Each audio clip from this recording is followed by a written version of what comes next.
All right, guys, so we are about to finish our third sketchbook, and there's a lot in it. So I've typed up a list that I'll post to Google Classroom, and let's walk through it because there's nothing like illustrating our ideas.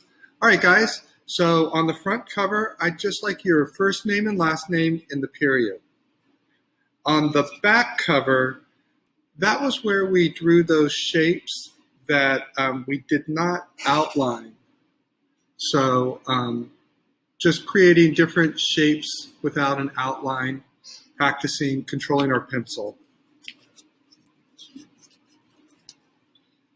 Page 1, we did the stacked pumpkins. Page 2, we did a blind contour line drawing of an object. Page 3, we did a guided practice where, as a class, we drew a snowman that was a toy. Page 4 and 5, we traced our hand. And then the assignment was to just shade from the edge in, practicing our tornado pencil stroke, practicing our smooth transitions. And if you wanted to, you could make it creative. You could add things to it. But the requirement was to trace your hand and shade it. And that was on page 4 and on page 5. Page 6, again, together to practice for our toy project, we drew a simple caterpillar. And on each sphere of the caterpillar, we did a different technique of stitches or buttons or labels. Page 7, another blind contour of an object. Page 8, we divided in half. In the top half, we wrote down the requirements for the original plush toy project. On the lower half of page 8, we started doing thumbnail sketches for our project. So these should not look like mine. These should be your sketches. We continued on page 9, drawing thumbnail sketches, ideas for the toy project. And same thing on page 10. So I'm on page 10, and again, I'm doing small, creative, original sketches of ideas for the stuffed plush toy project that we did. So these should not look like mine. These should be your sketches.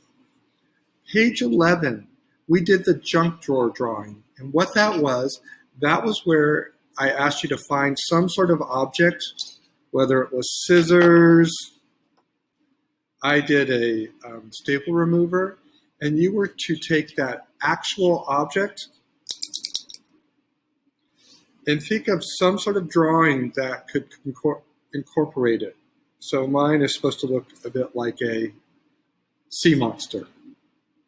And again, yours will look different. You may have chosen some tape, some stickers. So what object did you find at home, and what original drawing did you create? And of course, you won't include the object when you turn in the sketchbook. Page 12, we did an upside down drawing of Whistler's mother, and we did it spanning page 12 all the way to page 13. Page 14, a blind contour line drawing of an object.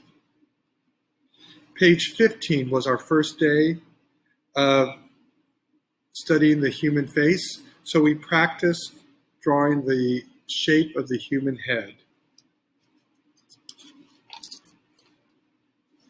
Then we started practicing the proportions for the human face. So on page 16, we did 2 faces. On page 17, we did 2 faces.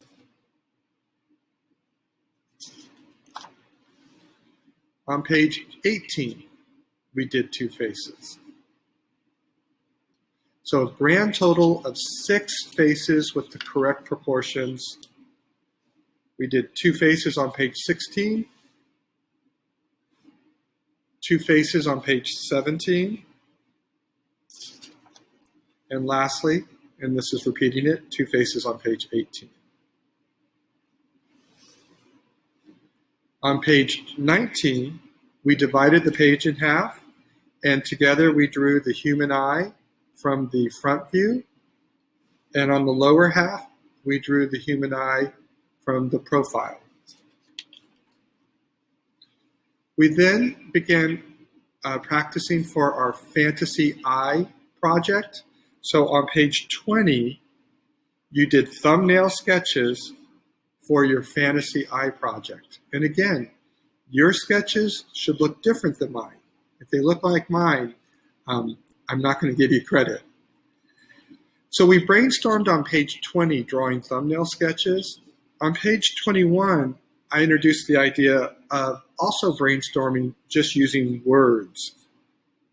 Stepping away from drawing for a moment to get ideas just by making a list of words for our eye project. So this is a list on page 21.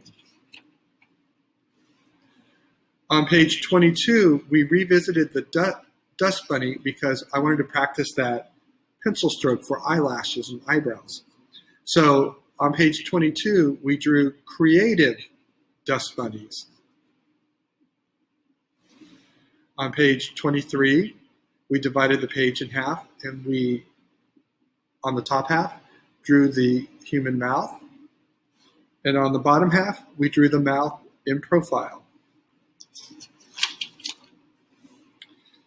On pages 24 and 25, we did an upside down drawing